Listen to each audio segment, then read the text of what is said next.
China Uber Alice is brought to you in part by Sushi Market Sprouts on 7th in Santa Cruz and Kaito, coming soon to the Capitola Mall food court. Treat yourself to the finest Japanese cuisine you'll find anywhere with fresh sushi to go and delicious ramen dinners. Sushi Market Sprouts and Kaito. Yum!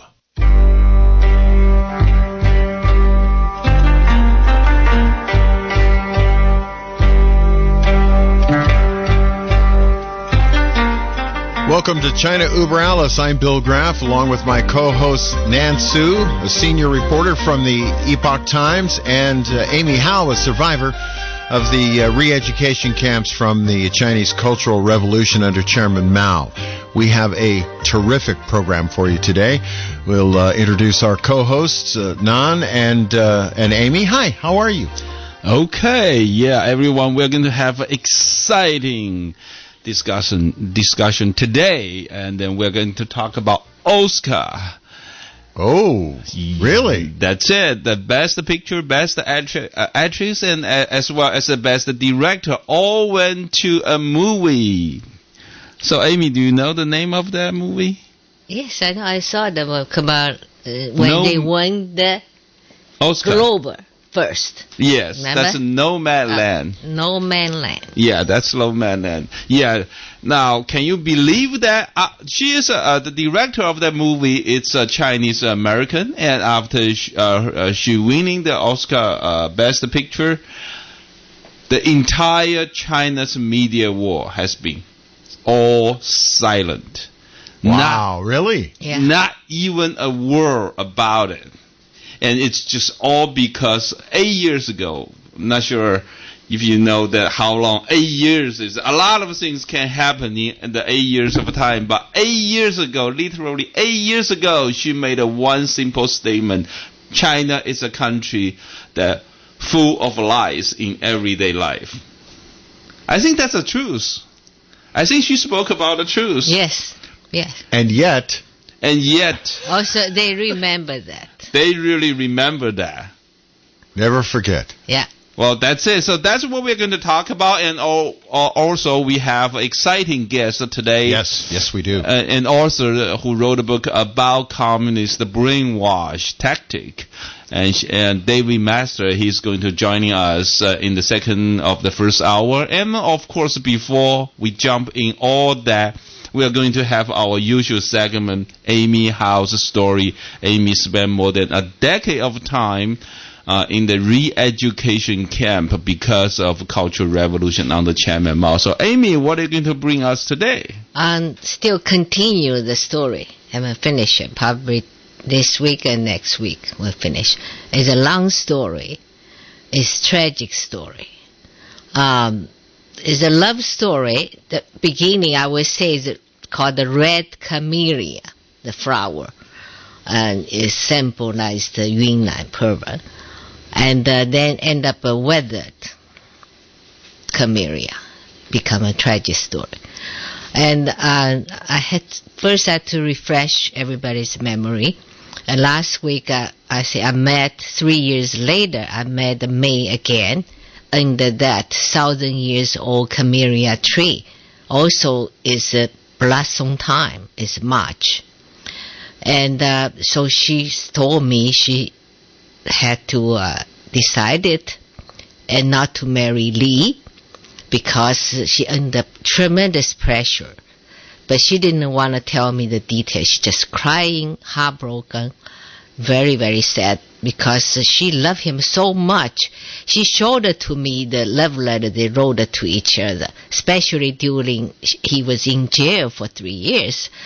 And it's just tremendous, you know. I think it's like a classic book, novel, like Romeo and Juliet story, or Chinese, called the Butterfly love story. Just like that.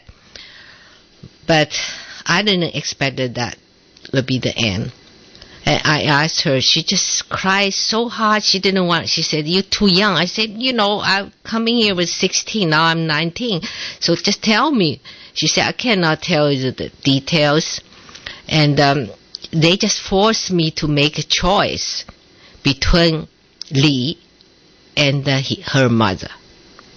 So they said that if he gonna marry Lee, and they gonna evict his mother, send her mother to some countryside.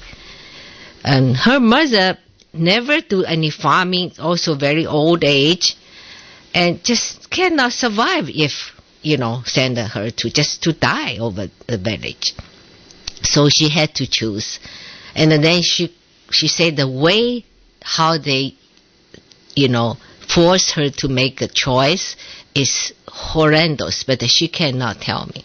So she gave me some hint. She told me, your village was pretty close to a place, is a jungle called, Shisambana. He said that Lee's brother and the sister-in-law, they both doctor in that city, the jungle.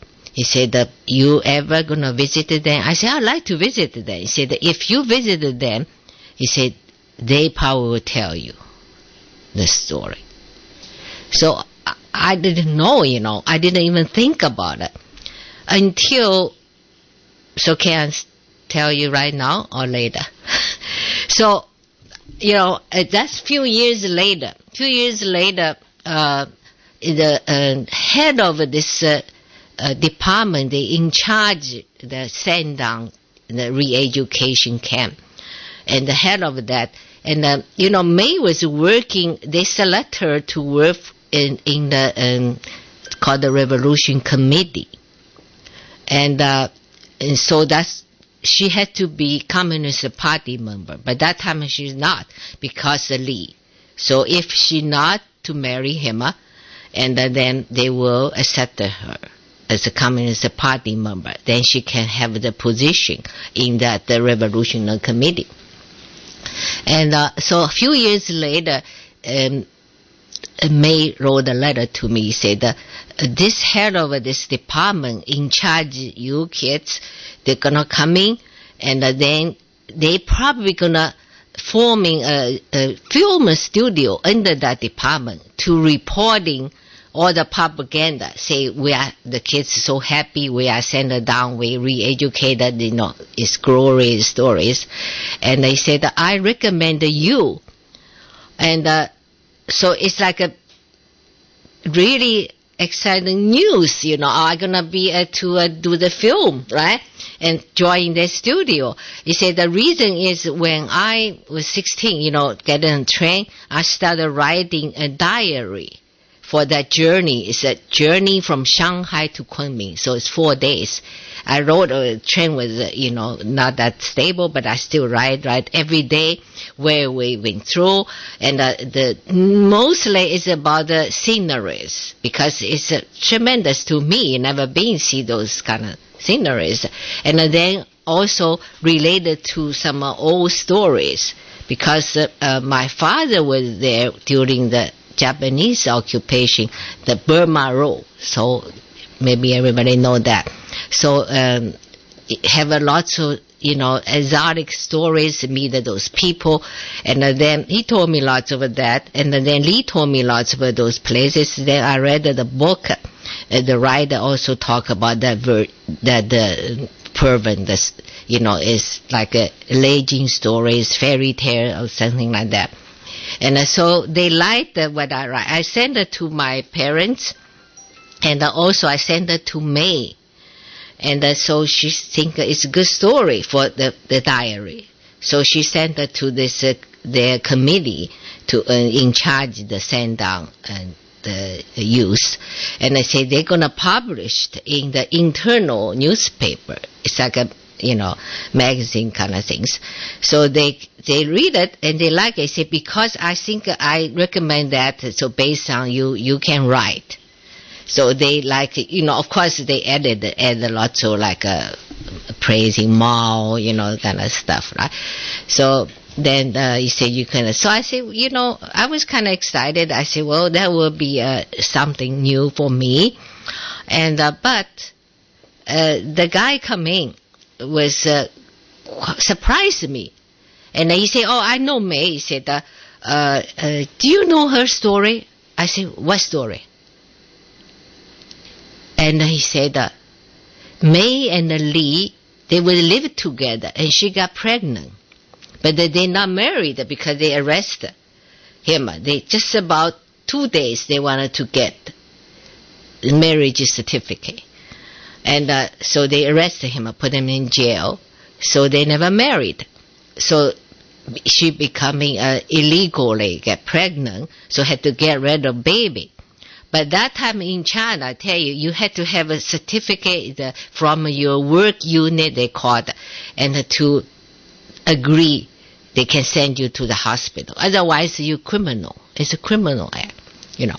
Yeah, you have to get a quota before for You have to have a pregnancy. quota for your family before you can have but especially When you if have you're not married, this, you know, definitely. Of course, that's impossible to get a quota. So you know what happened is she, the Lee's brother and sister is doctors, and the sister-in-law is OB-GYN. So they send she just managed. She had to have the documentation, say she's married, so wanted to have abortion, and so basically she had to have this seal from her work unit, which was a Revolutionary Committee. So she write it, and then one day, because she was working in the office, so she took the seal and made this. So that became the blackmailing all her life. So, and she did, and they come back, they know. So they didn't say anything because she write so you will see the second page, you know. So they know. They didn't say anything, her boss. And then what he did is he sexually wanted her sexual favor. Because that's a blackmail. And so it's tremendous. So, you know, that's why she cannot tell me that. So why this guy told me this story? So, you know, just make me wondering, what do you want from me? You know, you think if I took this job, she would offer to me and go to movie studio, they're going to have that in their department. And so I said, why you tell me that? I didn't know about that. But I said that I don't want to know if it's true.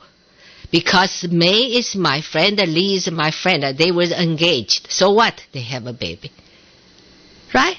Sounds reasonable to me. To me, I just said that. You look at me and say that, oh, this is illegal. It's criminal. Do you know that? So anyway, you think, so I think, well, that goes the job offer. Because I think he was used that story, say, I had to exchanging something. That I'm not, you know, and that young and naive, at least I feel that way. So I said, you know, they both my friend. I said, even it's true, I don't want to know. So you know, my attitude to that. Yeah. Anyway, yeah, may I ask a question? Sure. During the Cultural Revolution, there was a great de-emphasis on romantic love for political arrangements. Do you think this was part of that de-emphasis, that they saw this couple madly in love, and that to destroy that notion of romantic love, they went after that relationship? Definitely. Because they brainwash, tell us it's like you have to devote your life, your body, your soul to the Communist Party, to Mao. Yeah, that romantic relationship that communist regime tried to promote, it's really your passion for the revolution, your love for the communist leader, and your personal sacrifice, your family, your personal life, even your love. And everything for the party. Everything for the party, yes. That's the major part of a brainwash. Wow. Yeah, they took away everything which belonged to you individually. So, you know, in China, the sexuality, because that in your mind, you cannot to take away. How do you can control? I'm talking about, So the only thing they do is suppress you. And then you feel so scared. Always associate with criminal, and then any guilty.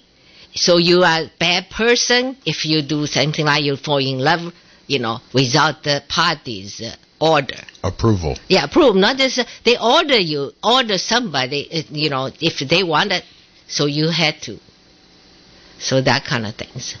So, we live like a, walking dead. Just the body. So people, I think you maybe saw the movie called Alive. So you think you're just alive and just try to alive like an animal. That kind of things. Wow. Amy Howe's story, again, amazes me. Because, when you're raised not under communism, not under that regime, you don't understand. But then when you hear it firsthand, it's and it's amazing. An important lead-in to what's coming next. Right. China Über Alice is the program you're listening to. By the way, the voice that I did not introduce is, of course, Michael Olson, who is... you study. I'm a hangers-on. Well, yeah, not really. Michael, as you've heard in previous shows, has studied China. His degrees in Chinese literature from the University of California at Santa Cruz, and he has studied this extensively. We are going to bring on the program in a few minutes. I don't know what time exactly David will be joining us. 2:30. 2:30. So in a few minutes we will check in with David Masters. Now, he's the first of our two guests. David Masters is an award-winning radio producer. He's a voiceover artist. He's a creative writer. And he'll tell us about mind control, I guess is the best way to put it. Well, right? Mind control or brainwash. Now, when we discuss about the mind control and brainwash, we can just keep thinking about what happened to this lady, this Chinese American lady who received the Best Picture award from Oscar, and what happened to her, and the entire China's media were silent. Nobody say a word about this award. It's supposed to be one of the highest award in the world. If you are in the movie industry, right? Oh, if you're in the movie industry, winning an Academy Award Oscar is that's it. Yeah, that's it, right? Yeah. But they keep it silent. It just because 8 long years ago she criticized China and saying China it's a country that's full of lies in everyday life, and they dug that out. They actually dug that statement. I don't know how long they will go. They spend their time. In one meeting interview, she said that. Right. So how you feel like you grow up in China? So she said that. Full of lie, the environment is. Right. And if you look at what happened to Jack Ma, you see the same thing happen to him. He just made one offhand comment about Xi Jinping, and all of a sudden he's in the process of losing everything. And yet, if you just think about the statement in general, if you say, China is a place full of lies, you could say that same statement about every country in the world if you want.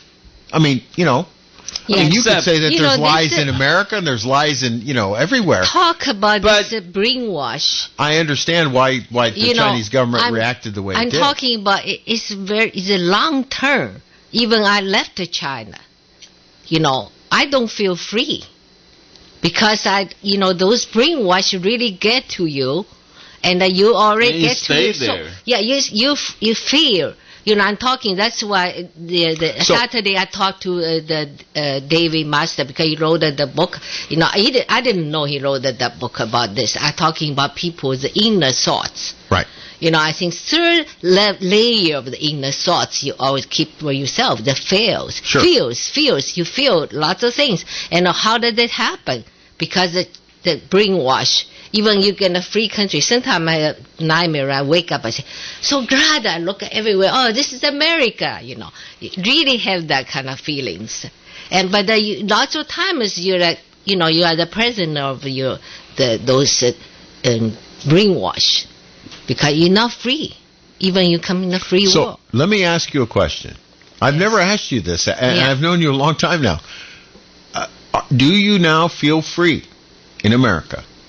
Most of the time. Most of the time. Yeah. But once in a while. Once in a while, and then sometimes, you know, you just you don't even feel, you didn't know about it, but you still, you know, somewhere was locked. Really? Yeah. Well, because of your stories, because of what you've told us in the past programs, I can fully understand why you don't sometimes feel free. It's very hard to. Yeah. Yeah. Yeah, it's hard to Americans. We grew up in this free society to understand the people from China that really have that kind of shocking experience when grew up. Now, Billy just mentioned that the statement. Zhao, the director of the best Oscar-winning movie, she made a comment 8 years ago, right? So anyone can make the same kind of comment to criticize their own country, but except China had a very different government than most of the governments all around the world. And has had since 1949. That's correct. Right. And that mind control has been in effect since 1949, generations of mind control. You know what's interesting to me is you could make that same statement in Russia, for instance, and not get the same reaction. Not even in Russia are they that controlling of the media. And what Masters is going to tell us about later is the extent to which technology is now going to make it possible for the Chinese Communist Party to effect total control. And they won't even have to have police to do it. The social credit system tied to digital money will make it possible for an army of computer bots to keep complete track of you. Yeah, that's true. The other days I read the news. Algorithms will be your new god. That's it. Yeah. That's it. The other days I read the news. They have this policeman that's standing at any corner of the street. They wear this the sunglasses. The goggles, yeah. Yeah, the sunglasses which is it's a digital one. It's a camera. Yeah, it's a camera that connected to the handheld computer. Now, whoever he just look at it. Anybody that's walking on the street, he look at it, that his handheld computer will show this person's social credit score in 3 seconds. Yeah. 3 seconds. Can you imagine that? They want to do that to the whole world. And if you say the wrong thing about the wrong person, they can take away your ability to buy food. And air travel tickets. And travel. Anything. Anything. Anything they want. They can control your ability to buy anything. Erase you. I hate to say this. It just occurred to me that because of what I'm doing at the moment, I might have the wrong job. Come on, Billy. You're here in the United States. They haven't. Well, wait a minute. You know, this social credit system is now in operation in Vancouver, in a Chinese restaurant in Vancouver. Wow. And they have cameras in the restaurant that are feeding live digital information straight to the CCP in Beijing. Why is it in Vancouver? Because they're a principal in the Huawei company is in Vancouver under house arrest. Yes. And so they have cameras in a nearby restaurant, and they're monitoring what everybody says about him, about her. The lady, Meng Wanzhou, the CFO of Huawei. Yep. So they're this social credit system is in operation as we speak throughout the world. Great. And Gee whiz. And it won't be too long before they are able to string together everybody in the world. Well, that's tremendous news. Thank you so much for making my day. My goodness, that's scary. That is really scary. Now, for the talk show host, Billy, they can go back. They can go back to the history to find all the programs. Everything you say. Yeah, then years. Then I know for a all fact. All your life. No, I know for a fact I have a 0 credit score. Social credit score. I know that already. They can erase you. Bill, you say the professional line had to arrange? No, the professional line. David should be. Let me check and see if David's with us. David, are you listening? I am indeed. Oh, good. I did not see your circuit is so quiet that I was looking to see if you were there. Thank you so much for joining us. So, David Masters is on the line with us. He's on the live line.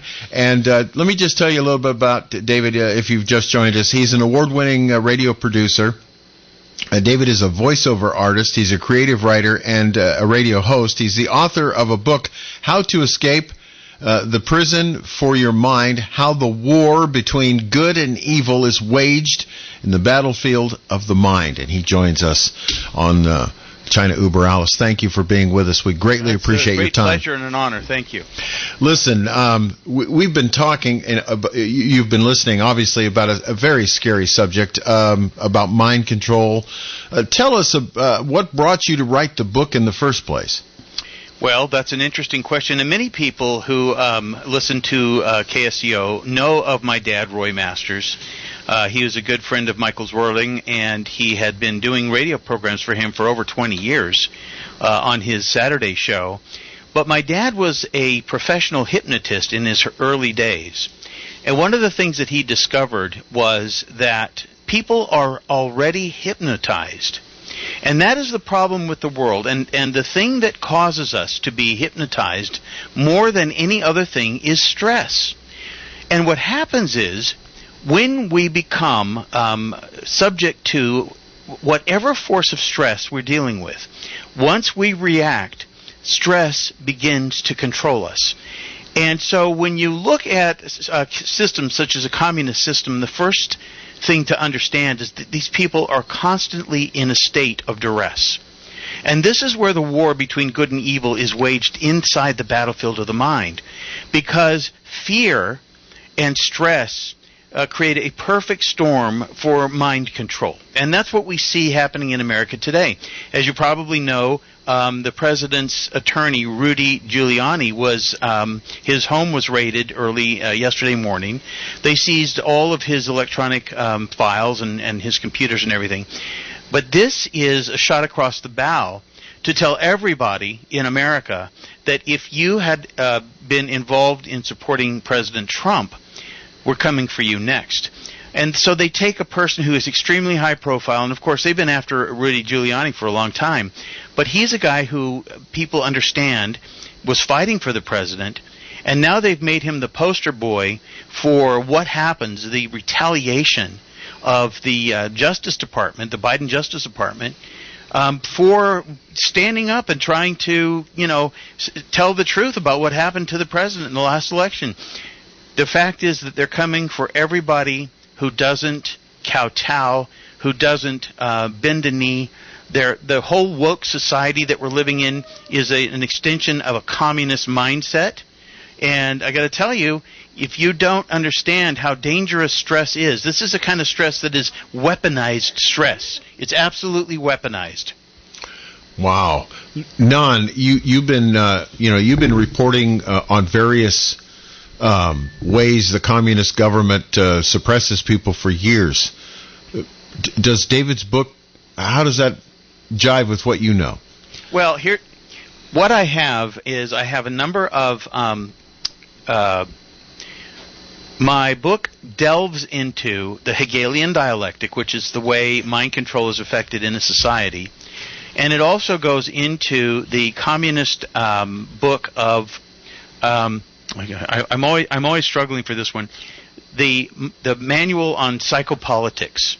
And if you look in the back of the book, it also goes into the Edward Hunter testimony, where he was brought before in the 1950s, brought before Congress, and talking about what the Chinese had done back in the days of the Chinese Revolution, and the revolution where the mind control and the brainwashing was being systematically implemented among all throughout Indochina, everywhere. They were grabbing people at night. They were using the power of fear to, get people to live in that state of total worry, and that worry manifests itself as capitulation. And well, David, yeah. We have one of our co-hosts, Amy Howe, lived through that. Exactly what you just said, she lived through. Yes, and so what they did was they actually created a prison for the mind. See, the prison begins in the mind. One of the great people of hypnosis said the greatest weapon in the hands of the enemy is the mind of the oppressed. And this is what happens. Did you know that Sony actually patented a real-life matrix? No, I didn't. Yeah, they did. What was this about? Well, if you've seen the movie The Matrix by the Wachowski brothers, The Matrix was a virtual reality where people lived and they were controlled by a master control, somebody somewhere in a place that was, manipulating all the outcomes. That's what we're seeing right now in America and throughout the world. As a matter of fact, I would go as far as saying that even Russia maybe is more free than we are today, believe it or not. I'd go along with that. I would. Because did you know that Russia started teaching their children Christianity in their public schools? Yep. Yeah. They did. Because they see that without a moral framework, you cannot have a functional world. You cannot have a functional society. So what we have to do in this country is we have to begin to look at the world we're living in and begin to define what is real from what is not real, what is real as opposed to what is an illusion. And the illusion that they are perpetrating, that the left is perpetrating on America today, they started out by calling those people who supported Trump white supremacists. And so they want to marginalize everybody who has support for the original ideas of this country, the Founding Fathers, and the principles that made America the greatest country in the history of the world. They've got to find a way to make you feel that you have to separate yourself from the original ideas of this country. And as you do, the only place you have to go is toward them. Those who make you feel that you are guilty of some sort of thought crime, some sort of rebellion against the status quo. And this is a very dangerous thing. This is what we're watching here is a prelude to a civil war. Or a world war, I'm thinking. If China gets its way about what they want to do around the world, David, I'm worried.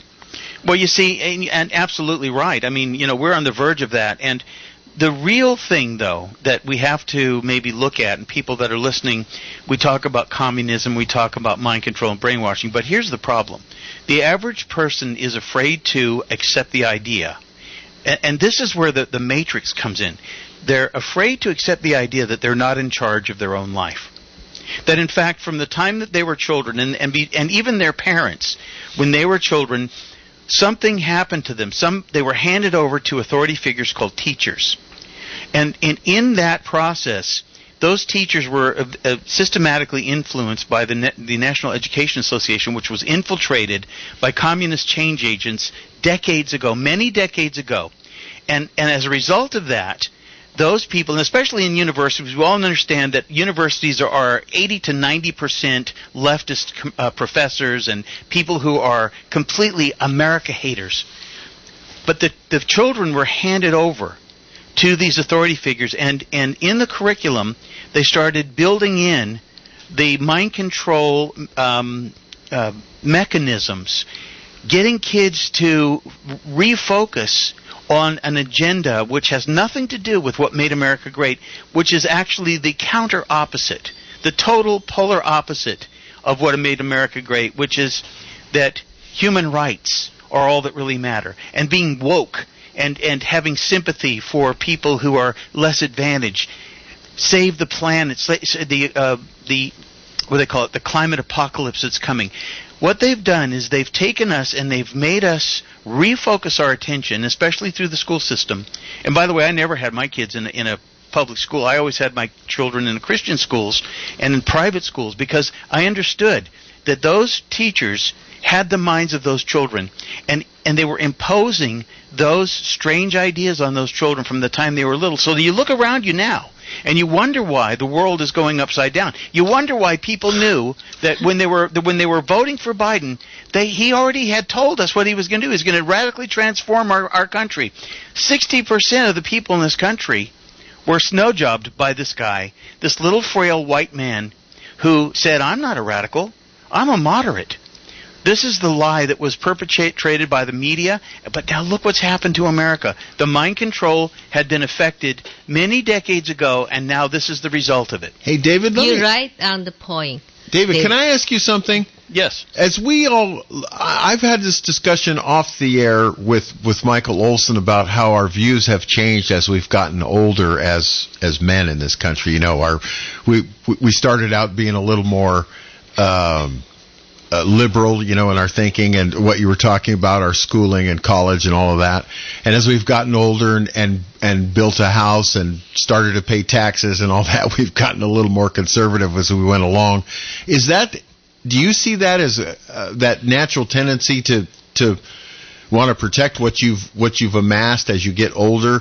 Well, yes, absolutely. Absolutely, you're right.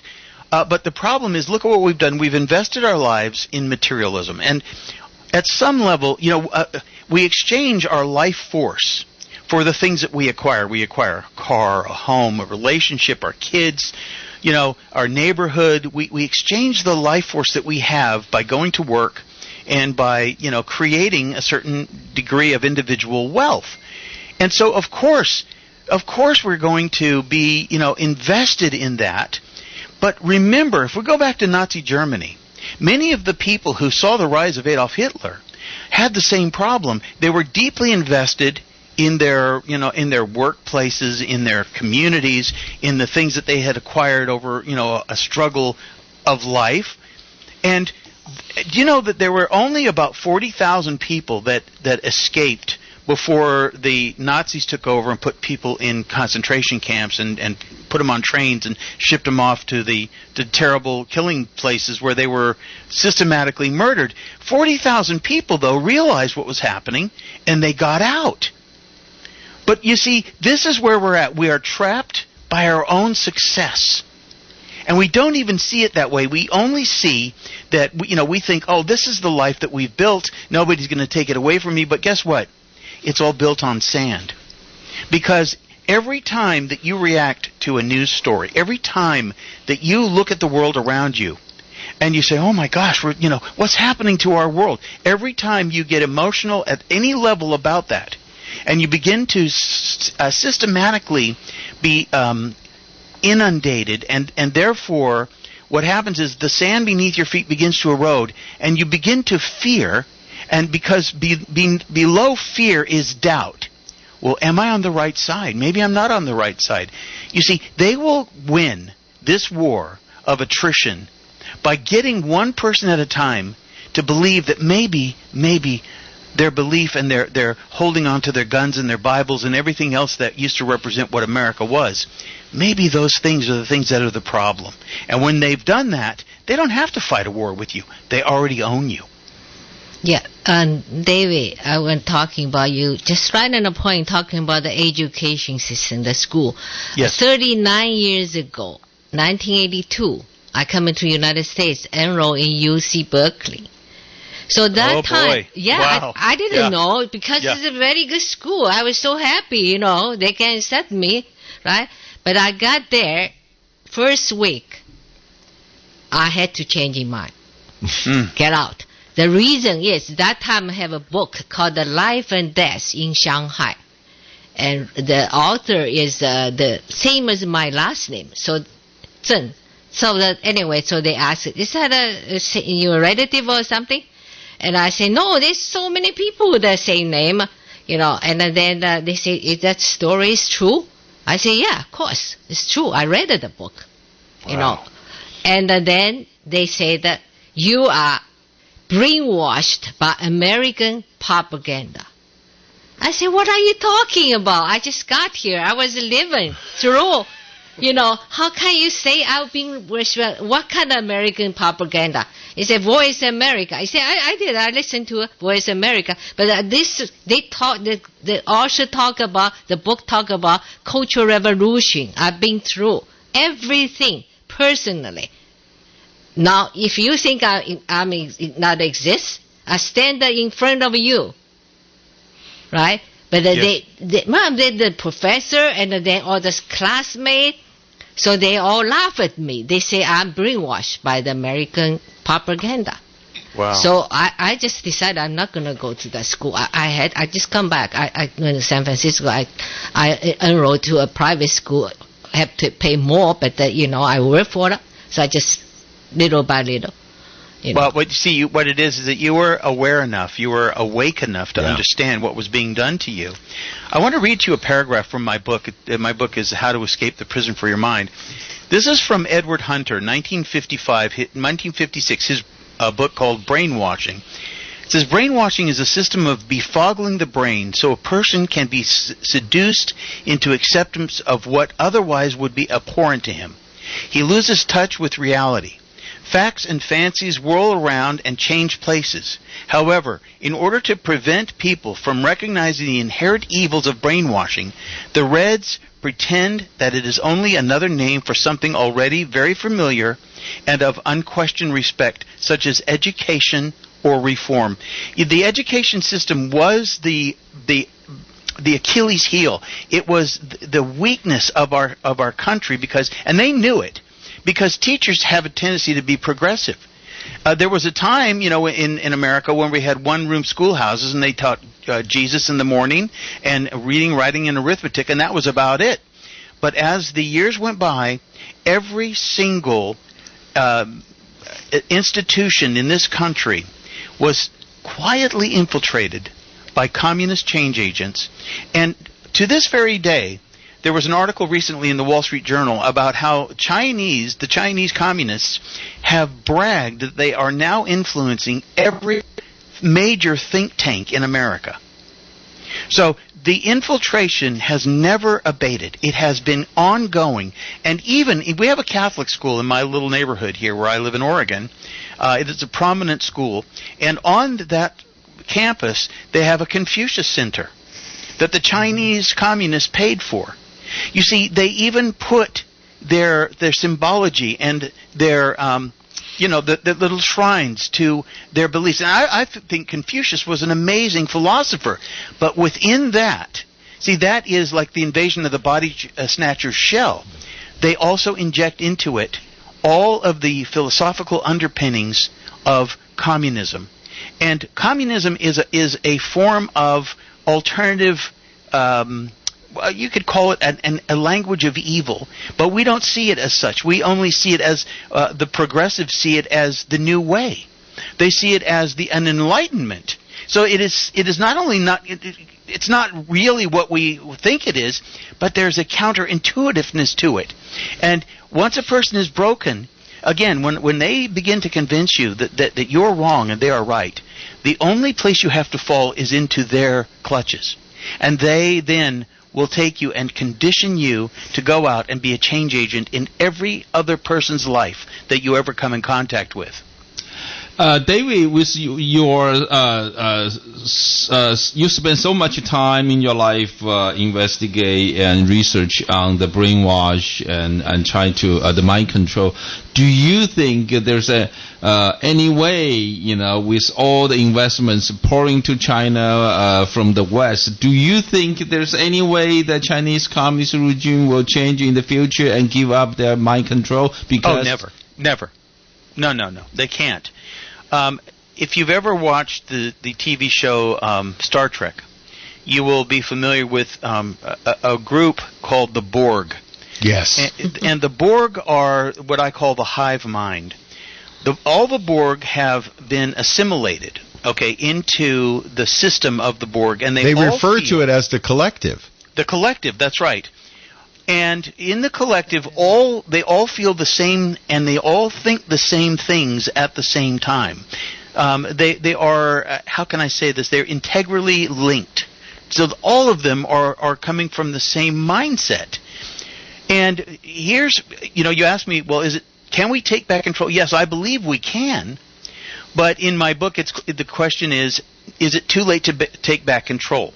That's on page 24. And I say, freedom from the compulsion to do what our environment or programming compels us to do, as opposed to freedom from knowing that we are acting from programming. You see, we've all been programmed.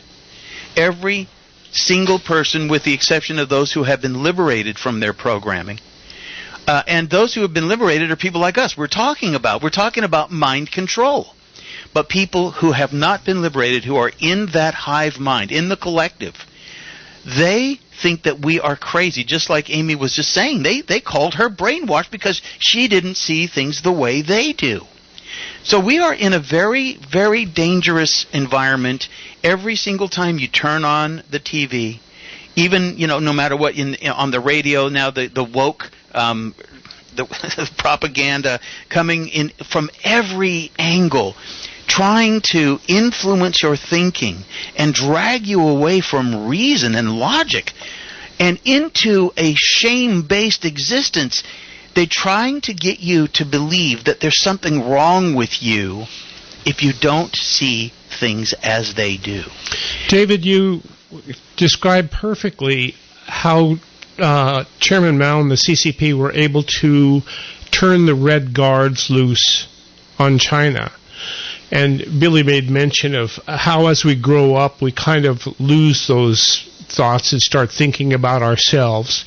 And the problem Mao had was that people did that. The communist system did not produce the results that everybody wanted.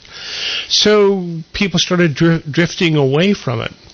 But he could hold on to those children, to the little kids. Yes. And when he turned them loose, who were the first people they went after were the professors. Yes. And the college presidents. And so the revolution eats its own. Right. And it does indeed, yeah. And so they always have to have these rectification programs where they get rid of the old people who are drifting back. So, David, we're running out of time, unfortunately. Tell me something. How do we fight this? You're the expert. Where do we start? Okay, well, first of all, you have to realize something, and this is what the organization that I'm involved with, which is the Foundation of Human Understanding. I've been in this organization for going on 35 years. We teach people a way to return to themselves through a basic form of meditation which has no mantra, it has no words, it is simply a quieting of the mind. Because, let me read to you a headline. This is from Parameters, a U.S. Army War College quarterly from 1998, and the headline reads, "The mind has no firewall." Now listen to this. It is completely clear that the state, which is first to create such weapons, will achieve incomparable superiority. This is a Russian army general. They understand that when you can have access to the mind of people without interference, because we all have openings, okay? But when you learn, and the scripture says it this way, "Be still and know that I am God." This is a mind recentering idea. That if your mind is out there and it's being influenced by your sphere of influence, that sphere of influence will drag you out away from yourself into the periphery.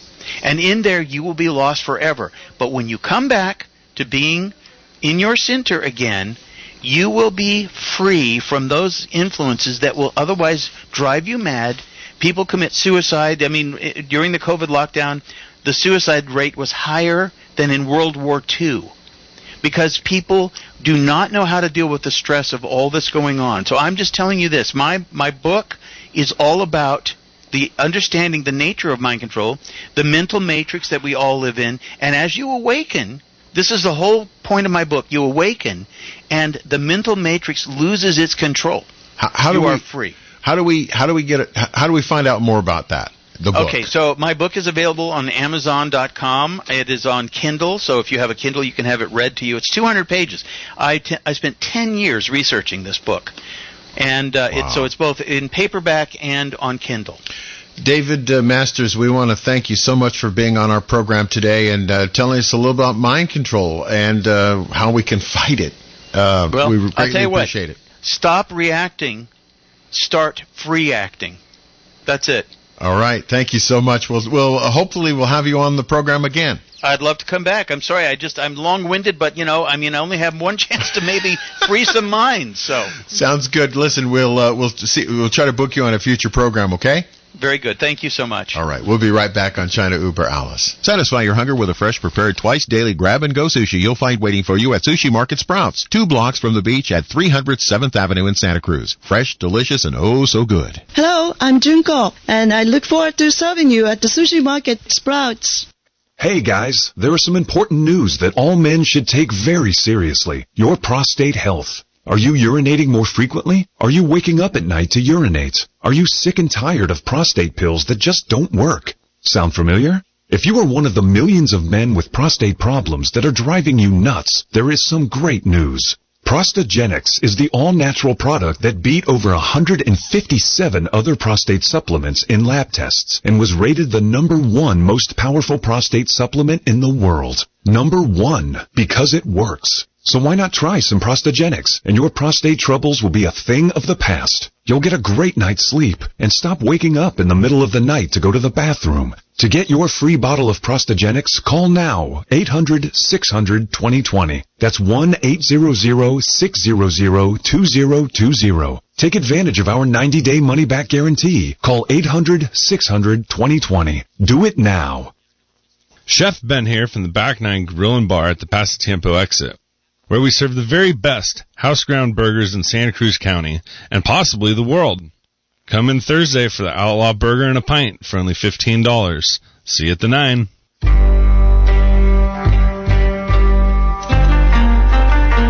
Well, there was a first hour if ever I heard one. Stick around. We have much more of our program. If you're calling in to be on the program, please stay on the line. We will get your calls after we bring you up to date with the news at the top of the hour. You're listening to China Uber Alice on AM 1080 KSCO Santa Cruz, Salinas, Monterey. If you want to find out more about our program, go to ChinaUberAlice.com. There's all kinds of information for you in a great website. Stick around. We'll be back for hour number 2 in just 6 minutes.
China Uber Alice is brought to you in part by Sushi Market Sprouts on 7th in Santa Cruz and Kaito, coming soon to the Capitola Mall food court. Treat yourself to the finest Japanese cuisine you'll find anywhere with fresh sushi to go and delicious ramen dinners. Sushi Market Sprouts and Kaito. Yum!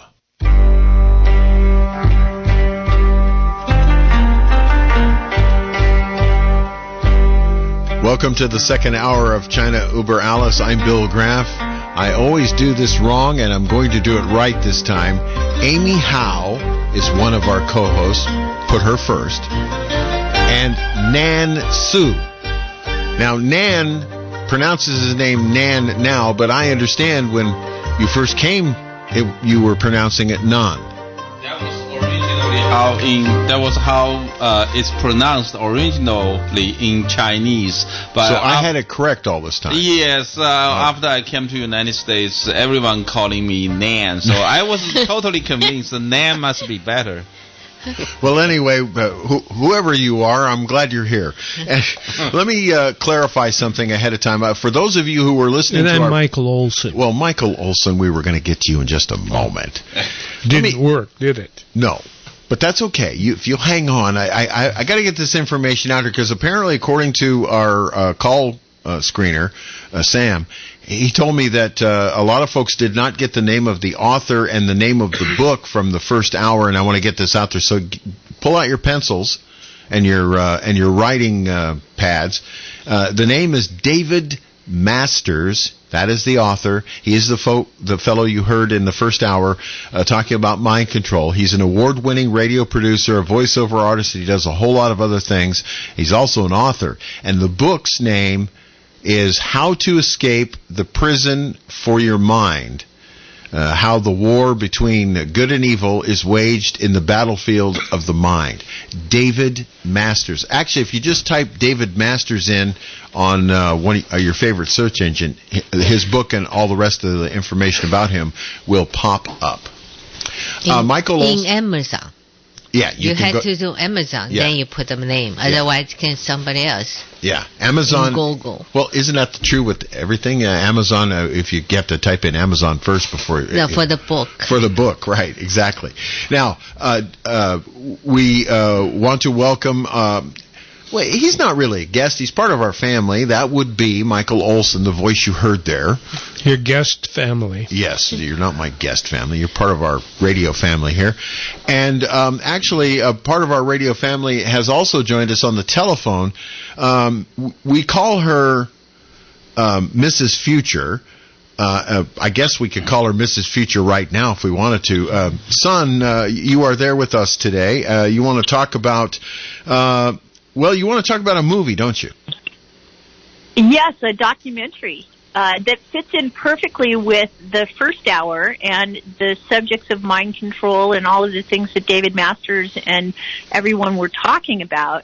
The documentary is called One Child Nation, and it came out in 2019, and it's about China's one-child policy and the people who experienced that from 1974 till 2015. It was a policy that if you're just a standard old regular American or a standard old Western raised person, a policy that just seems draconian to me. Oh, I think even if you're a Chinese person, it seems draconian. Well, okay. Now tell us about the documentary itself. How did it present the subject? So the documentary was extremely well done, and it was created by a woman named Nanfu Wang, and she is a daughter of a one-child family, and she was born as the first child of a family in rural China, and her mother was asked to be, the government asked her mother to be sterilized right after she was born, and the mother was willing to go along with it, but the father protested because he wanted a son, and this was in early 1980s. The policy had been the government policy since 1974, and the governor of the province made a deal with the father that if they waited 5 years, they could allow them to have a second child.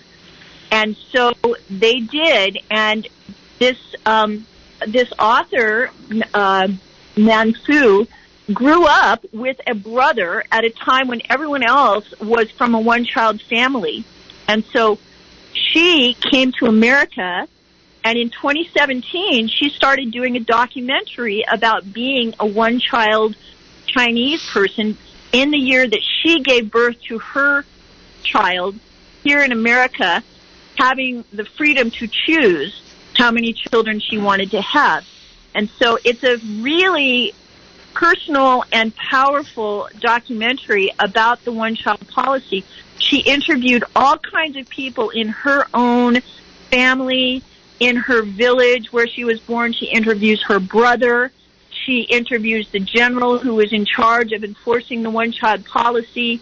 And the movie is a fascinating study in mind control in the generation of people who had been forced from the Red Guard era to accept government policy without question, and therefore they were treated like animals if they didn't go along with the policy, and they really didn't have a choice. And it's anyway, there's so much to say about the documentary, but it was just powerful, and I was telling Amy about it, and she invited me to come today and discuss it with all of us. You know, everybody here at KSCO who's talking about this today has been to China, has a lot of information about the Chinese government and the culture, and we thought it would be a very good conversation. Yes, thank you, son. Thank you, Mrs. Future, coming to our program. And I think couple months ago, I talked about the personal story. I have a female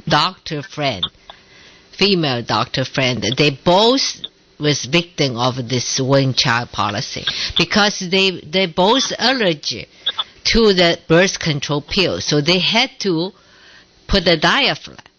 And then eventually that caused bleeding. And then government don't let them to take it out. So they are doctors. So you know what they did? They had to forge other people's name and, switch. They work in different city, different hospital, but they are the schoolmate in a medical school. And to take the diaphragm out. And basically it just can't. Impossible because it already grow into your uterus. So had to hook everything out. Otherwise just bleeding. Yeah. So then they told me even the one coming to United States visiting me 2018. So we already, pretty old, right? 65 plus. And then she said that, remember those days, impossible you can live in China. If they found out you not use birth control pill, you don't have diaphragm, and they will capture you like a captured animal, and then drag you into the hospital at middle of the night, put it in the surgery table, and butcher you. Just like that. So every night, in middle of the night, they live in the hospital nearby. You hear people screaming, everything, just horrible. That's one-child policy. And then if you against the nature, you do things like that. I'm not even talking about religion or whatever, personal choice. So right now in China, they were just not enough for girls. Because they kill all the girls. If firstborn is a girl, they don't want it. Well, they stopped the one-child policy for two reasons. One is the imbalance of the man and woman's ratio, right? Because China, it's got thousands of years of history of agricultural society. Now, if you live in the agricultural society, you need a man in your family to provide the labor. And to pass the farm along too. Right. So that's so they don't want they really prefer to have a boy, right? Now, in the past there was a lot of Westerners who went to China to adopt children. If you look at all those adopted children from China, they're all girls. Girls, yeah. Right? They're all girls. So what you end up is right now in China, the man against the woman, that ratio is 1.2 to 1. More than 1.2 to 1. So you pretty much you're talking about more than 20% of the men that won't be able to find a spouse. So the natural rate of boy versus girl is supposed to be 1.02 to 1. So you gotta boys is got a slightly higher percent, it's like a 2% higher birth rate. It's just because during the teenager years, the boys' death rate is about 2% higher than girls. Exactly. I was just about to say that the boys end up doing stupid things to kill themselves. So the nature actually trying to balance it out. It's the God's hand over there behind everything, right? So that's one reason they have the imbalance ratio, and the second reason is because of the one-child policy from the mid-70s. So China's average age, it's got it's a lot higher than other countries. It is now, yeah. So they have this future problem, economic sustainable problem. Yes. So that's the reason they tried to they stopped the one-child policy a few years ago. But they said recently in 2022, on January 1st, they started a new law. You had to anybody registered to get married had to have 2 kids. Mandatory. Is that a joke? Well, I think that's much harder than not to have kids, right? So for some of the people they have problems. Punish you. They're gonna punish you, right? Yeah, one of the interesting follow-ups on this one-party system, it almost reminds me of our discussion about the Smashing the Sparrows campaign, and that what happens after you successfully do this. So China is very successful in its one-child campaign, except for the fact that most all of the children were boys, and there weren't very many girls, as Nan was just saying. If this eventually led and contributed to the ghost cities of China. Yes. And now there are 50 million empty homes in China. And the reason there are so many homes is that when a young man goes courting a young woman for marriage, he has to bring something to the table, some wealth, because the girls have a choice. They're not going to go with somebody that's broke. Now, what is wealth in China? What do families have? Where do they put their money? They don't put it in the bank. They put it into homes. Land and homes. They buy empty homes. And sometimes 3 or 4 or 5 of them, even though they're very, very expensive. The whole clan will get together and put their money together so a young man can buy 4 or 5 houses and therefore be very attractive to the young lady. And so you end up with vast cities filled with empty homes, condominiums, owned by someone. Well, yes, and they sell out in days or in hours because there are so many people who are looking for a place to put their money so that the young man can be suitable for the young woman. Unreal. And if there's so few young women, you got to come up with the goods. Son, tell me about the woman who made the documentary. What is she doing now? Well, according to the documentary, which is really, I haven't met her yet. I just watched the movie and I found it's so important. I really want to advocate that everyone who can watch this movie. It's on Amazon. It's called One Child Nation. The woman who made the movie apparently is now in America. I assume she's becoming an American. She has a young child, and she just released the movie at the Sundance Film Festival in 2019 and released it commercially just in August of that year. And the message that she is putting out there is one of a young woman who believes that her rights have been violated. And it's a very complex story because when she interviewed her mother, who was forced to observe the one-child policy, and she interviewed her family members, because her father's family had 4 children in their generation. And so she interviewed all of her aunts and uncles who had one-child policy enforced upon them, and they had all abandoned daughters. One of the stories that she told is that her cousin, her uncle's daughter, was left at the market with a $20 note attached to the baby on a meat counter, asking someone to take it home. And the child died of exposure. And this movie is about, she interviews a family from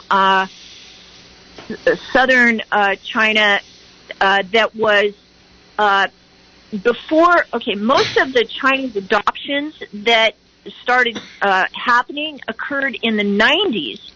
And what happened in the 90s that was different in the years before that is that the orphanages started marketing the Chinese children to the international adoption market, or they also called them traffickers. So many of these girls, there is absolutely no record of what happened to them, but the people in the city who were, there were delivery people, there were people who were out driving along the streets who would see babies that had been left out along the streets being abandoned by their families, and all girls, and they would, there was one case where a woman had adopted a baby and didn't have enough resources to keep the baby anymore, took her to the orphanage, and the orphanage gave her $200 for the baby. And then she interviews the parents who bought a baby from the orphanage, and they paid somewhere between $10,000 and $20,000 for the baby. So once there was a market for the female babies, which happened in the 90s, then there was a whole industry in China of collecting the abandoned female babies and bringing them to the orphanages. And so this is all covered in the documentary, this incredible tragic cruelty that these parents felt really bad about abandoning their girls, but they also talked about the fact that her grandfather prefers her brother to her, the Nan Fu's brother. And she's a second-class citizen, even though she's the eldest and she was the first child. They always preferred her brother because, of that tradition where the wife marries into the husband's family and goes away from her own family. And therefore, and the other thing that's emphasized in this movie is what Amy was talking about, how women literally were hogtied like animals and brought to clinics. And they were forced to have abortions, they were forced to have sterilizations, they had no rights. And interview after interview after interview, men, women, everyone involved, the government who was enforcing it, they all said they had no choice because this was the government policy. And of course, this is the generation after the generation that was intimidated by Mao in the first place. Hey, son, So- I have a question for you. That Sure. you've been talking about rights, and we're talking about a place where there are no rights. So, if you have no rights, can your rights be violated? Well, this is a philosophical question, and it really depends on your belief about rights. In China, because of the lack of honoring the humanity of the individual, because of the culture of China and the 6,000 years of history, and especially the most recent history of under the Communist Chinese Party, people literally believe that they don't have rights, that they can't resist government policy because some petty dictator is hired to implement the policy, and if you resist, you are ruined. You yourself, the local governor was supposed to tear off the roof and destroy the home of anyone who didn't abide by the policy. So, there is no choice in that situation. Let me ask you one more time, because I think I heard you say that this film this year will be at the Sundance Festival. No, it was in 2019. Oh, 2019. And now it's available on Amazon. Oh, if you go okay. to Amazon, you can watch it online. It's called One Child Nation. Yeah. Well, it's very interesting that you're talking about this film that came out last year, or 2 years ago now, and this year at the Oscars, Chloe Zhao's Nomadland won an Oscar, but is completely shunned by China. Yeah, because I'm sure anything that isn't pro-communist China policy is shunned in China. Yeah, her movie is a little different story. It's not really the movie itself to talk about anything about China. It's just the director of the movie. 8 years ago, the director Zhao, when she received a media interview from Australian media, somehow during the interview she says something like China is a country that's full of lies in everyday life. So she made that little statement eight years ago in 2013. And you know what? The China people in China, I don't know if it's government or the media, they found the statement. So they think that she is against China. So the entire media war in China say not a single word about her winning of Oscar. Wow. Yeah. So all of this leads me to wonder, when China institutes its digital currency that takes over the world and has everybody in the world wired into its social credit system, what are we going to do? Well, that's what I said before at the beginning The of four of us here. Yeah, really, that's exactly what I said. I've already dug my own hole. You know, Well, I don't think the United States is going to adopt the system. no, but And- if China, takes over the rest of the planet and leaves us alone, I'm still, dug my own hole. Well, I hope so. I hope that I hope we Americans is going to continue fight for liberty until the end of the world. Well, some of us are, Yeah. Yeah. some of us aren't. Well, that's true. Wow. They don't believe it. Listen, China will take over. They don't. Mrs. Future, we greatly appreciate your time. We know you have the rest of your life to get on with today, but we greatly appreciate you bringing this up on China Uber Alice today. Yeah, thanks for this great show. I so appreciate it. And, of course, I love KSCO. All right. You have a great afternoon. Thank you. Thank you, Thanks, you guys. Mrs. Bye-bye. Future. Bye now. We do have, we did have, if you want to call us, 479-1080 is the telephone You number mean to you're call. actually going to accept phone calls? Finally. Well, hey, Finally. you want to sit? 479-1080. Pick up your phone and join us. Billy's waiting for you. Yeah, well, Gee. talking about the mind control, it's really the brainwash system in China. It's starting from day one of your life. So you pretty much hear that all this wherever they want you, the Communist Party wants you to believe, and along the years that you grow up. Not the day when you're born, day when you conceive. Already started. Yeah. So they already decided. And you know where it They're really nice. started was in Yan'an in 1941 at the rectification campaign where Mao took over the CCP. That's when they really started to realize the power.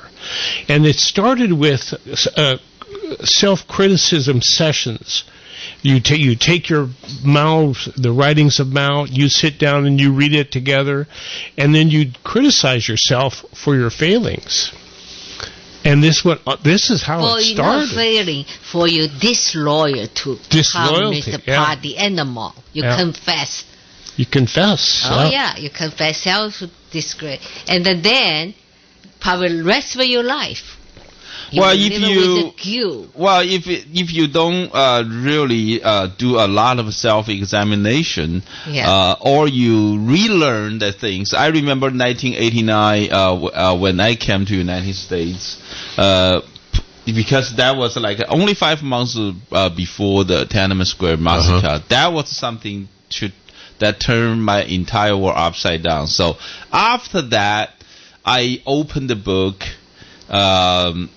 Relearn the entire history of that I learned, all the history that I learned when I grew up in China. Yeah. So that was, it's a long and it's a very painful process to a lot of people. You gradually actually come to realize everything you were told You believe Is not. was not it's true. lie. It's big that's lie. scary. Yeah. So you lose a lot of your life. I mean, for example, I'll give you an example. The years I grew up in China, see, people, when you grew up, usually the sounds that you remember, so you learn in the 20s and 30s, right? Yeah. Pretty much that's the way. But for us, my generation, for the generation like me that we grew up in China in when we were teenage years in the 20s. So every time we pick up something, we like to do a karaoke or wherever we want to sing a song. The things are coming out. That's a communist song. Yeah. That's So all it's like you have to stop and wait. I don't like this, but that's the only songs you know. I mean, you're taking the shower. Sometimes you want to you want to sing something, because you feel pretty good, and then you get once it And comes out comes the CCP's. That's So right. they're talking about the brainwash like a washing machine. That's right. Gone, the You washing never machine. stop. That's called never stops. You never stopped. So you have to constantly make effort. Wow, to overcome Michael, it. two people saying the same thing about how it comes out. Wow. That's amazing to me. You're talking about your disappointment. It reminded me of the first time being raised on television in the Disney World shows. Oh, yeah. The first time I saw the Matterhorn in Anaheim. It was the greatest disappointment in the world. No, you know what was a disappointment for me was when I saw the Matterhorn, which was a disappointment in itself, and then it was closed. Yeah, there you go. Hey, listen, we've got a lot of phone calls. Willow has called twice, and she's back on the line again. Willow's in Santa Cruz. Hello. Yes.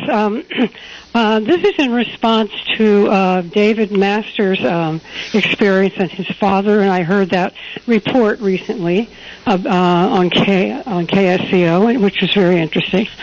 And I'm calling about the brainwashing from just family and from society on all levels.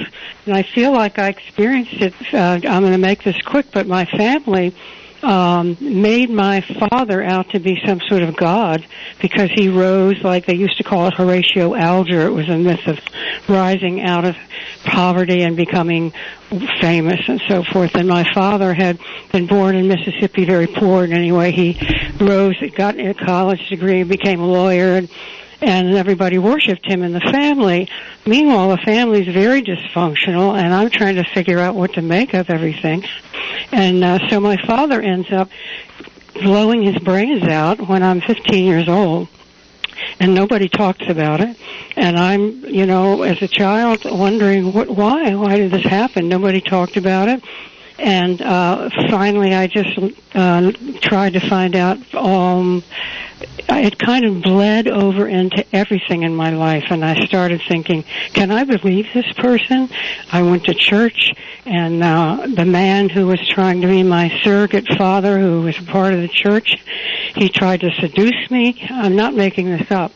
And everywhere I went, I found that I would want something that would give me strength, and it would end up just blowing up in my face. I went to university, and it was just brainwashing. You know, with all due respect, I think you should pick up a copy of David Masters' book and free yourself. You know what? I don't need that. I have been a political activist and saw through that. I studied religious studies and got a doctorate in it. And when I lived in Boulder, Colorado, all these famous people, gurus came there, and I tested it. I went, what's this about? And every one of them ended up being a terrible disappointment and frightening.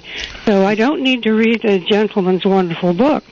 Well, Willow, we appreciate your call and your life experience. We do have to go to, apparently we have an emergency fire alert that Sam wants to read. Go ahead, Sam. Okay, thank you, Billy. Sorry to break up. This is from KSBW just a few moments ago. The Monterey County Sheriff's Office has issued an evacuation order for areas of Prunedale due to a nearby vegetation fire. The fire is burning off Morrow Road between Tustin Road and Echo Valley Road. Residents of the Morrow Road area are being evacuated. Traffic has been stopped on Morrow Road from Linda Vista Place to Oak Estates. Evacuees can go to the Prunedale Grange for a temporary evacuation location. Does it say how big the fire is, Sam? No, let's see. No. Okay, well, if it's big enough to order an evacuation, they're worried about it. Yeah, for sure. Yeah, it's got at least a few acres going if they're evacuating, so. All right, Sam, thank you for the information. We appreciate that. All right. Great. Let us know if April. there's let us know if there's just any April. Yeah, well, we're in a year-round fire season now. Yeah. Sam, let us know if there's any updates, okay? Will do. All right. Let's go to downtown Al. You've been waiting on the line as well. How are you today? Okay. Somebody mentioned something about this social credits thing hasn't come to the U.S. yet, but, it really already has in terms of the cancel culture. Now you've got people mining the Internet back in the 1990s or 80s when somebody may have said something when they were 16 years old and then using it against them so that they step down from their positions, lose their jobs.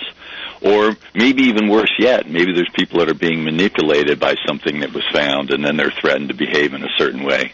So, it really is going on in this country, too. Well, I also want to point out something that a lot of people just kind of shy away from, but we already have credit scores in this country.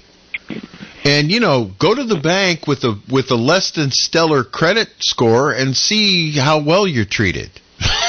Not very. Yeah, but exactly. this those credit score is a little different. That is really about your how honest you are, your past, your credibility, right? It's your financial credibility. Financial credibility, not really about if you say something. I mean, it's about your political opinion. Social score. And the interesting thing about what Al just brought up is that you could have said something when you were 16 that everybody accepted as being cool, that has since changed. Oh, certainly. For example, eating a hamburger. Well, when you were 16, you ate a hamburger. Well, look, but today, that's sacrilege to eat a hamburger. The social, the social experts say that everybody's brain isn't fully developed till they're like 24 or something, right? That's what everybody says psychologically. Well, if you say something stupid at 15 or 16, does it really count? Well, but it's still, even you're older than 24. I thought we're living in the country with really pay the high respect to the freedom of speech. Absolutely. Do we still have that? Well, here we are. So I'm curious when Amy talked about still kind of having nightmares when you had asked her if she still felt like she was free in this country, and I'm wondering, because you're hearing this from other people that are immigrants from repressive countries, and they're talking about how they fear the direction the U.S. is going in. And with this cancel culture, since just about everything is recorded electronically, it doesn't just disappear into the ether anymore. It can be dredged up and used against you, Yeah. Like I said, you did something foolish, or you were drunk, or who the hell knows what. Or you're just trying to impress your friends. Yeah. Yeah. Things you Exactly. say, not just you do this. Al, we appreciate your call. Thank you. Okay. We have lit the phone board up, and we were talking in the first hour about how having listeners around the world. Guess what? We have one of those people right now. Shane is calling us from Australia. Shane, you're on KSCO. Yeah, thanks for taking my call. And first I'd love to say, look, it's great to get the different cultures talking about a really important subject that I look at very seriously in Australia.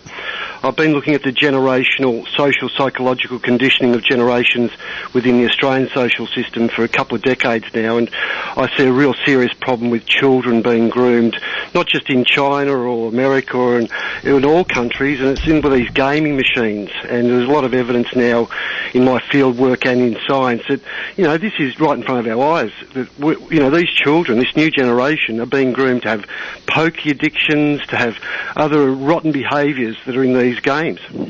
That's a very good point. I never thought about that. Some video games are more than just a little violent. Oh, yeah. Yeah. So it doesn't matter where, even down under. Yeah. Well, look, the most important thing is that, I think we've lost our way post-World War II with the incorporation of values that are moving us all away from maybe cultural values that the Chinese had. I know Australia was very damaged with our cultural expression with the invention of TV. And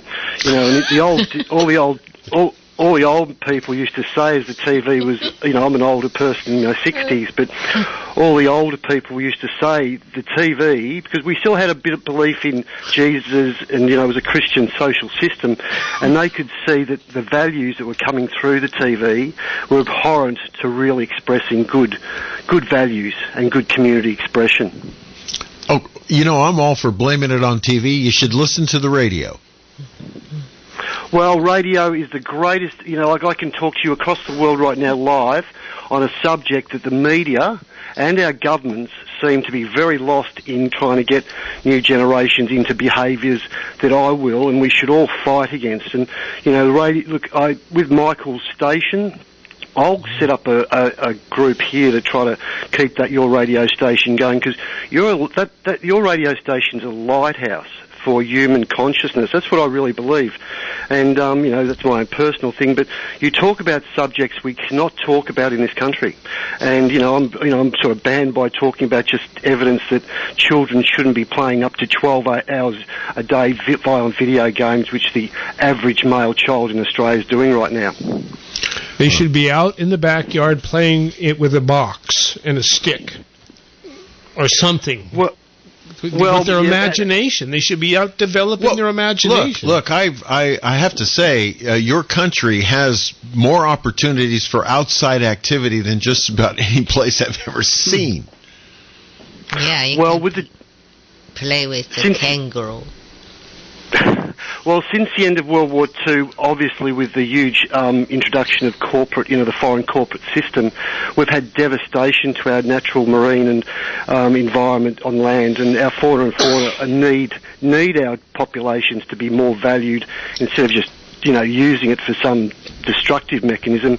Maybe, put in some of these video games, which I do not understand. We've got this technology of these video games, which I know, I look through modern Pavlovian, that the kids are definitely being affected to be behaving in a future that I wouldn't like to see, really. Yeah, there's no doubt. Why aren't they using this technology to make games, to condition the generations, to make marine parks, to make trees? Well, there are certain video games that do allow children to be creative and build societies and parks and whatnot. But nobody watches them. Well, that's true. Shane, I got to go. We've got a fire update. I want to get on the air, but Shane, thank you for calling to us. What a great call. Thank you, Shane. All the best, guys. Take care. Bye now. That's Shane calling us all the way from Melbourne, Australia. All right, let's check in with Sam and find out. I understand you have some good news about the fire in Prudell? Yes, just updated about 15 minutes ago from KSBW. Forward progress on the fire has been stopped. Firefighters expect that they will have the fire contained in 3 to 4 hours. 2 acres were burned and no structures were damaged. Let's see. Cause of the fire still under investigation. And well, I'm glad they're getting a handle on it because, boy, there's a lot of fuel in the Prunedale area to really get out of control if they don't get on it early. Yeah, the Morrow Road traffic closure is going to remain closed for approximately 3 more hours. So that's everything new from KSBW on the Prunedale fire. Thank you for bringing us up to date. We greatly appreciate it, Sam. Let's check in with Dick, who's calling us from Santa Cruz. Dick, you're on KSCO and China Uber Alice. Hey, nice show. I just had a couple comments, and I wanted to see what Amy and now might have to say about Joe's presentation last night about China, some of the things he might have said. I would make a point, first of all, that the cancel culture is political, in a sense that, in a sense that, take Joe Biden, for example. He ran as a moderate, okay? And I think very strongly that the radicals on the Democrat Party have made him go radical, or they would cancel him. They've already talked about the 25th. He's scared. He's running scared. He's trying to hold the office. And I would just say it's so much a communist type ploy that's going on everywhere. They hit Giuliani recently. They're going to hit Donald Trump Jr. soon, and Joe says he doesn't know anything about it. It's very humorous. Yeah. Well, anyway, he may not. Joe Biden may not know anything when it gets right down to it. I mean, I guess maybe they're keeping it from him. As a surrogate president, he might not. You're right. You're right, Michael. I didn't think of that. And another thing I talked about last week, real quickly, and about Bitcoin and China and digital currency. Yeah, that's scary, man. That is scary to me. Yeah, there's Bloomberg stories about it. They've been looking at digital currency and the crypto blockchain stuff. I'm not sure how deep it goes, but Nansu, I don't know. He was thinking of one thing. I was thinking of something else. I know what digital currency is. Obviously, it's just digital currency. And you replace all your paper money. But when you base it on something like a crypto slash blockchain, now nobody can explain what Bitcoin really is, right? I said last week that what it does is it just burns, produces CO2 in the air, basically because to generate 1 Bitcoin right now, I think it's like driving your car for 5 years. So it uses a lot of electricity and a lot of energy. Yeah, it's very wasteful. It's funny that the millennials aren't turned on to that it's wasteful yet. They're so high on it. Now, one thing it does do, it makes it very limited and very powerful in a sense, and that's why it's $60,000 a coin right now. Yeah. Now, China sees that. They see the wealth that's built into the blockchain, and that's all I was trying to say, Nansu, last week. But if you guys could comment a little bit on Joe's presentation of China, he made a few comments like he was going to be really tough on China, and it was very humorous. Anyway.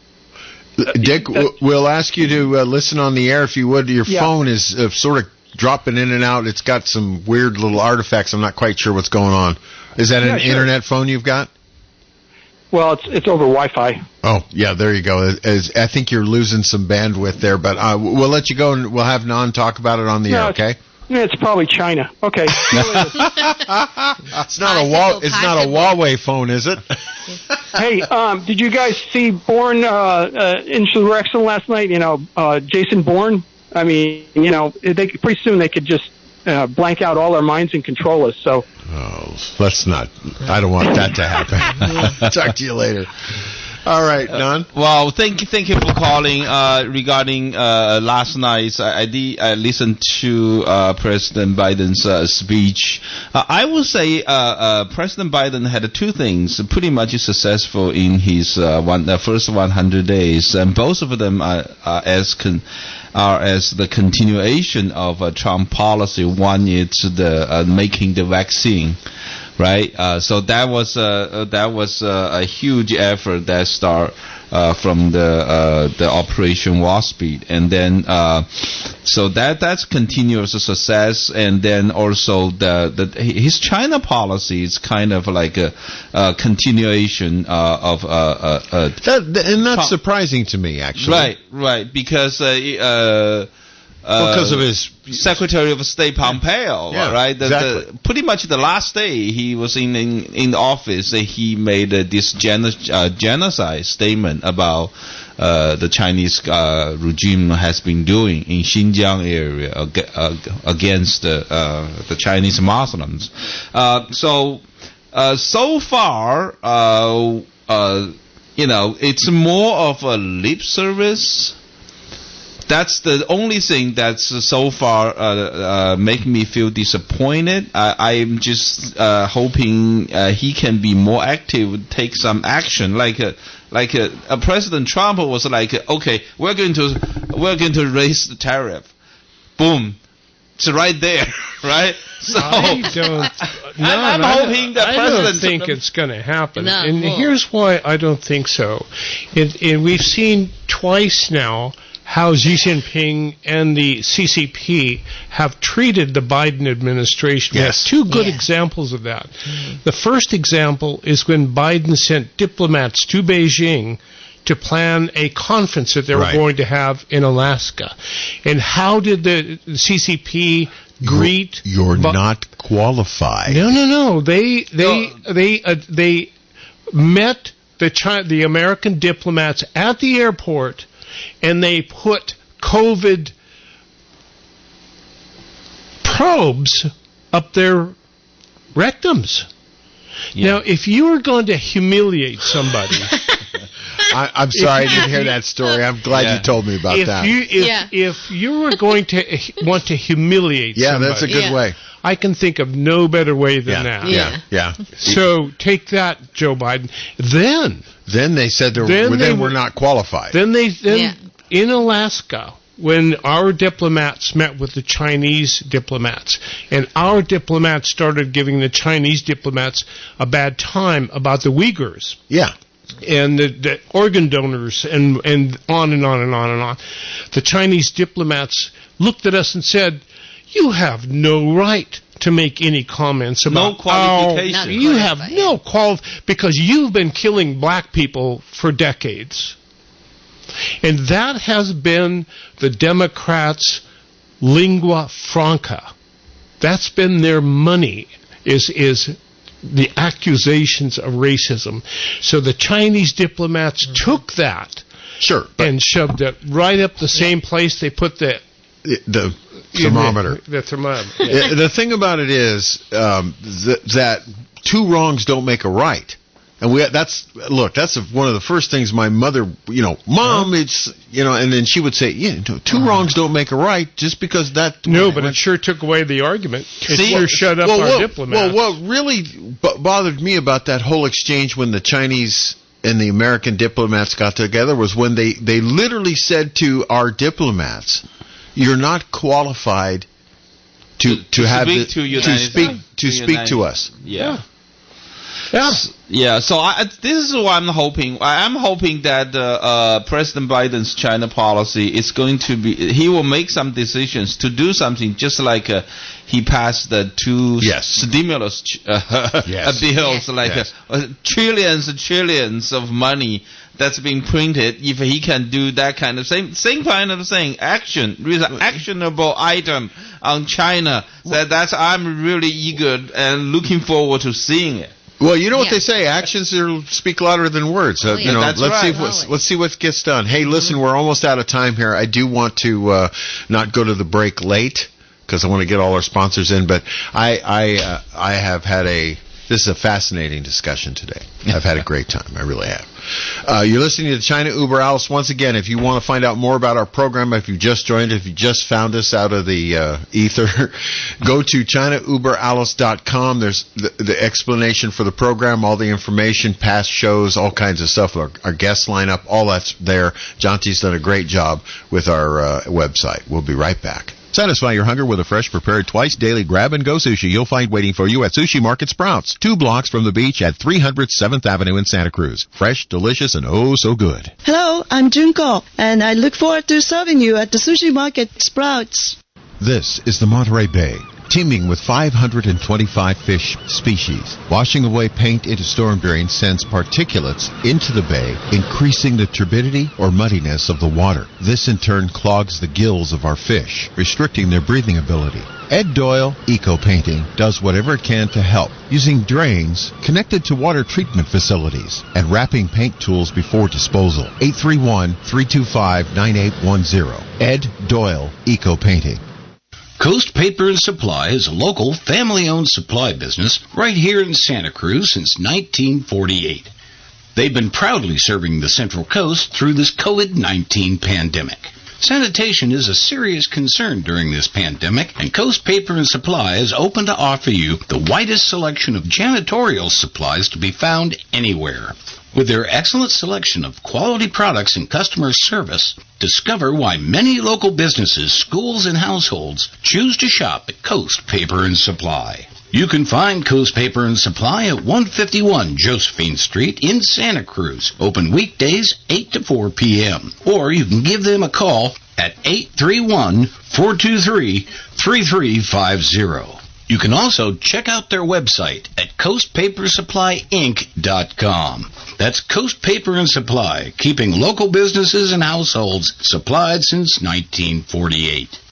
It's Michael Harrison inviting you to join me Fridays at 6 p.m. as we delve into the hottest news stories of the week on the Michael Harrison Wrap, right here on KSCO News Talk 1080 AM, 95.7 FM, 104.1 FM, and 107.9 FM. What do you say we kick off the weekend together, you, me, and the Michael Harrison Wrap? Friday evenings at 6. And start your days off right with Rosemary Chalmers and Alex Schaefer weekdays from 6 to 9 a.m. right here on KSCO News Talk 1080. Hi, this is Dr. Duncan McCollum inviting you to join me 1 o'clock Saturday for McCollum Wellness Radio. I'll be discussing some of the latest trends in building your immune system. It used to be survival of the fittest. Now it's survival of the healthiest with the strongest immune system. Tune in so I can walk you through some of the best things that you can do to boost your immune system, reduce brain fog, increase your energy, and have an amazing life. Tune in this Saturday, 1 o'clock on KSCO for McCollum Wellness Radio. Social distancing slows the spread of coronavirus, so if you have a fever, dry cough, and shortness of breath, call your healthcare provider before going in. More info at coronavirus.gov. Let's all do our part, because we're all #AloneTogether. Brought to you by the Ad Council. That's our program for this week. Thank you for joining us on China Uber Alice. For Nan Su and for Amy Howe, I'm Bill Graff. Thank you for spending time with us. This is KSCO Santa Cruz. Stay tuned for Flight 1080.